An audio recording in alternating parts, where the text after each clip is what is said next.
"Oh, Richard, where have you been?" No, I didn't quit YouTube. There was just a technical issue with my Google/YouTube account that actually a lot of partners encountered. It was a software bug on Google's end, and they addressed it on a very timely basis, I must add, and got it resolved. So now I'm back and better than ever, and I have to give a shout out to YouTube and Google for actually having humans respond to your emails. It's an amazing thing, and I haven't seen it that often before, which is pretty sad. So thank you for doing your thing, and now I can make videos again.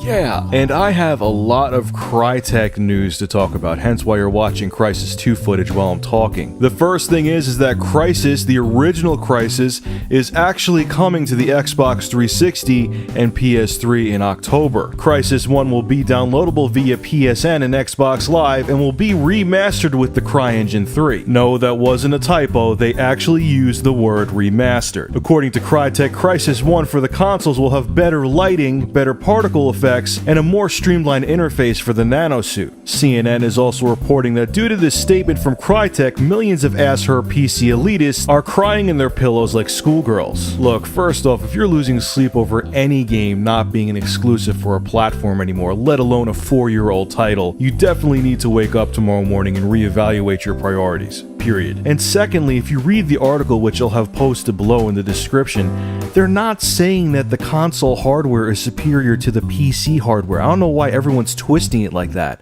All they're saying is that they've progressed and they've evolved as a development company, and the CryEngine 3 is a more capable engine than CryEngine 2, so they could do things with it that they couldn't do back in the day. So every PC elitist who is twisting Crytek's words, making it like they're saying that the consoles are more powerful than a gaming PC, needs to relax. They're not saying that at all, so you could rest your little heads. Your PC is still more powerful than the consoles. And for everyone out there who still thinks that Crytek has lost their mind, listen to this. They are demanding that the next generation consoles have 8 GB of video RAM and have a GPU that's 4 times more powerful than the Nvidia GTX 590. They say with faster next generation consoles and with GPUs with this kind of horsepower, they can create avatar caliber visuals. And if someone pumped that kind of horsepower into a current gen gaming PC, you would be looking at well over $2,000. And this is freaking a lot of people out, and a lot of people think that Crytek is crazy for having these demands. However, I do not think they're crazy. This all goes back to why I think 2014 is a good year to release new hardware. Crytek realizes that coming out with a console that just has visual enhancements or improvements is not going to be enough for the general consumer to care about it. And what they are hinting at with their demands is that there needs to be a huge leap in hardware to give the consumer what they'll want to warrant a purchase of a next generation system. Also, keep in mind their demands for the GPU and CPU and RAM sound like a tall order right now, but a couple more years down the line it can very well become affordable. And if Sony and Microsoft make their hardware with these specs in mind and wait a couple more years, it could definitely still be a system that the mainstream consumer can afford. It obviously will have to be scaled back a little bit from what Crytek is saying, but they can put a lot of their demands into the new system if they wait a couple years. Alright, ladies and gentlemen, now it's time for your thoughts. Are you angry that Crytek is releasing the original Crysis for the PS3 and 360? Do you think they're insane for saying the console version of Crysis 1 will be the better version? And do you think they're out of their minds for their console demands for next generation? Make sure to rate, comment, favorite, and subscribe, and as always, thank you for supporting Review Tech USA.